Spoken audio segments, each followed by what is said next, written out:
माटी झुरुची नवकृष्ण चौधरी को बर्चना 23/11/2025।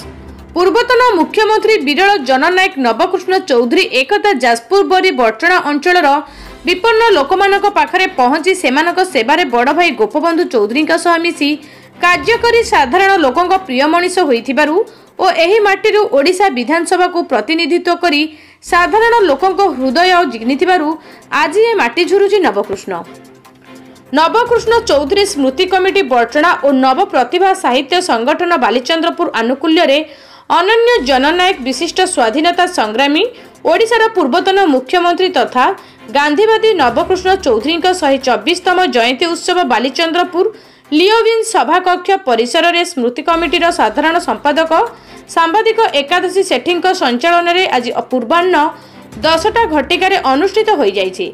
एही जयंती उत्सव में नवकृष्ण चौधरी स्मृति कमिटीर सभापति विशिष्ट साहित्यिक और स्तंभकार डॉक्टर जचिंद्र कुमार राउत जोगदे नवबाबू को जड़े प्रचंड स्वाधीनता संग्रामी श्यामवादी चिंता चेतनार पूजारी कृषक खटिखिया मेहनती मनीषर साथी सरल निराडंबर निर अहंकारी मनीष जड़े नीतिनिष्ठ महान जननायक भावे विवेचना करथिले। स्वतंत्र ओडिशा प्रदेश सहित ओडिशा गणजात आंदोलनर बिंधाणी साजी गणजात मिश्रण पुरोधा थिले बोली प्रकाश करथिले। मुख्य वक्ता भावे कमिटीर उपसभापति कविरुद्र प्रसन्न सामल जोगदेई नवकृष्ण समय रे समाज रे घटुथिबा प्राकृतिक विपर्यय बन्या बात्या घर पोड़ी समय लोकों साहाय्य करिबा और सेमानक लुह को पोछि देबा पई से केबे हेले पछाउ नथिले। जमीदार परिवार रे जन्म होई जमीदार प्रथार विलोप करी से साधारण वर्ग मनीषठारे अतीव प्रियपात्र होई परिथिले। सम्मानित अतिथि भावे पूर्वतन सरपंच कमिटीर अन्यतम उपसभापति विलास चंद्र बारिक नवकृष्ण चौधरी शासन काल रे हीराकुद बहुमुखी योजना तथा भारतर प्रथम राष्ट्रायत्त इस्पात शिल्प योजना राउरकेला इस्पात कारखानार कार्य समापन होइथिला बोली प्रकाश करथिले। स्वागत भाषण अतिथि परिचय प्रदान करथिले कमिटीर कोषाध्यक्ष सांबादिक आलोक प्रधान। धन्यवाद देइथिले सांबादिक प्रताप कुमार सेनापति।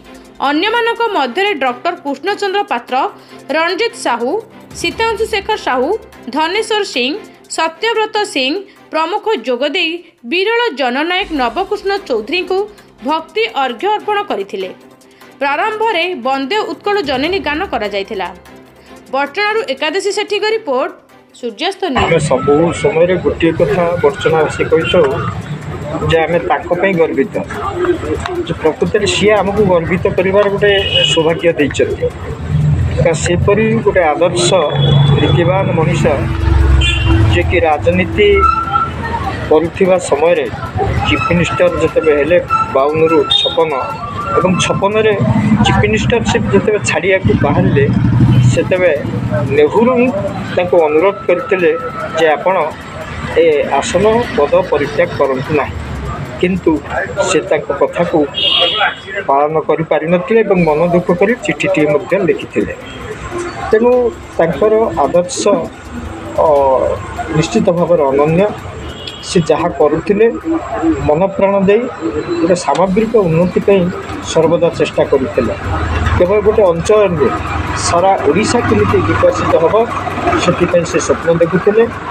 26टी प्रगणा जे ओडिशा सह मिशिबा सहित एवं समस्ते ओडिया भाषा कहिबे एवं ओडिया भाषा साहित्य को समृद्ध करिवे एवं आमे समस्ते एकाठी रहिबा ए व्यवस्था स्वप्न मध्य ओडिशार जिते मुख्यमंत्री अच्छी से उत्तर पुरुष माने समृद्ध होकर जयंती महासमारोह किंतु ओडिशार गोटे मुख्यमंत्री एवं शासकीय जो नियारा स्वतंत्रता अच्छी ता सबुदे स्मरण हो रहे। विशेषकर आम बड़चना से आम प्रतिनिधित्व करुले मुख्यमंत्री होते उत्तराधिकारी किए कौन कर बड़ कथा नुह। बड़ कथा हूँ नव प्रतिभा एवं जो स्मृति कमिटी ये पर्वटी पालन करी गोटे महार्घ्य अवदान देउछि एवं ताकू भारी सादरे ग्रहण करुच्ची से पाखे मु कृतज्ञता प्रकाश करुच्ची गोटे महान व्यक्ति एवं नियारा किंवदंती ओडिशा राजनीतिर दिग्बल दिग्दर्शन देता से पुरुषर अभाव जीति स्मरण कर आत्मतृप्ति